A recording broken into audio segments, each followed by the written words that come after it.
Hey YouTube, what's going on? It's Brownie from the Young Zings. Today we're going over some OCG deck lists I finally poured out. We've been kind of interested to see these OCG deck lists because we saw those that OCG ban list that just straight up banned Plush Fire, Performing Damage Juggler, and number 16 Shockmaster. And at first we were like, dang, those are some pretty drastic hits. They just straight up banned Plush Fire. And I think Damage Juggler had it coming, but we were I started to think after a while, and that's why I made that second video for. I started to think after a while that actually that list wasn't strong enough. I thought that since all the Performer Pals were still at 3, that we were still gonna have a Pendulum Menace on our hand in the OCG. And judging from the first wave of OCG deck lists that came out under the new list, that they've already started playing under the new list, that's exactly what happened. Out of Performance PAL has arisen, the Performer PAL Draco Slayer deck has manifested. So this deck is essentially, I looked over the deck list and it seems like the same thing. It doesn't play any Perform Mages, it's playing more Performer Pals. They're back to playing Part Naga and Silverclaw. I don't think they played that before. I think they need some high scales. No, I think low scales to compete with. I can't remember. Actually, I don't have that much practice with the Perform Mage of Power. I'd rather just not deal with that cancer.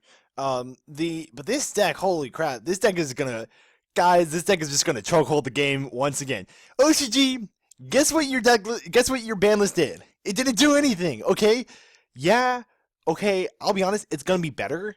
You see how much more diversity is on here. Okay, good for you guys for at least trying, but is not enough. Like, if you wanted to completely rip this deck apart, you should have gone and studied. You should have either banned Pendulum Sorcerer or limited Skullcombat Joker.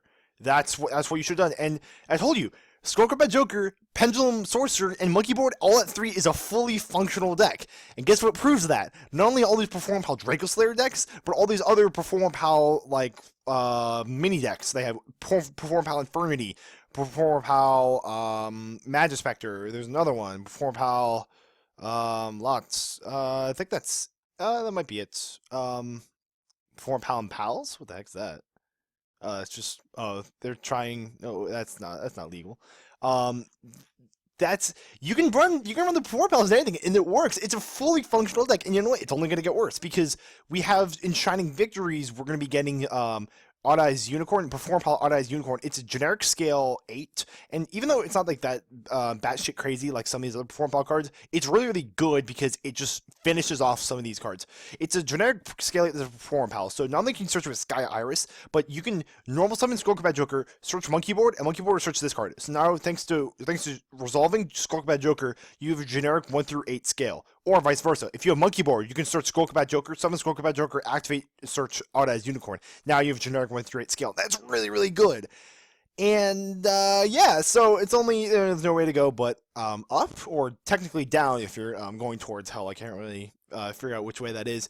But I also see the Draco Slayers. I guess that's kind of a problem. A lot of people were saying that Clash of the Draco Rivals was the prime reason for this deck kind of sticking around, like for this part of the deck sticking around. Like, a lot of people saying that before that Clash of the Draco Rivals was kind of the problem here. I don't think Clash of the Draco Rivals is the problem here. I don't think it's like helping though. I think it's very, very, very good. I think it's just kind of free. It's a free +1, and some of the cards it searches the Luster Pendulum is just really, really dumb. That's kind of I don't know, it's kind of ridiculous how, like, yeah, it's a +1, but one of the cards it pluses on is Luster Pendulum. That's ridiculous. And if you hit Luster Pendulum, you lose, because, yeah, Vector Pendulum goes to the deck, but now you have a Luster Pendulum in your scale, you can summon it, and it's so nuts. I don't think Clash of Drake Rivals is going to be the prime problem for this. It's definitely the Perform Pals. We can definitely make that distinction. But the Draco Slayer part of it is still like pretty dumb. Mainly just Luster Pendulum. I feel like if Luster Pendulum were not here, I mean, Clash of Draco Rivals, like, you'd still play it, but you can play Master Pendulum and Vector Pendulum, and like you can still get some free pluses off of that. But those cards are still kind of decent. But it's really just Luster Pendulum that makes Clash of the Draco Rivals so good. It's this deck is so nuts, guys. OCG, you didn't do anything. You had no idea what you were doing. So I think this means two things. I think first thing, it means that this deck is going to take a lot to kill. Therefore, On the next list, if Perform Pal Dracoslayer, which should only get better over time, since like this format's probably going to develop in their favor, um, at the end of this format, like, on like the April list, this deck is going to be completely just ripped in half, and good riddance.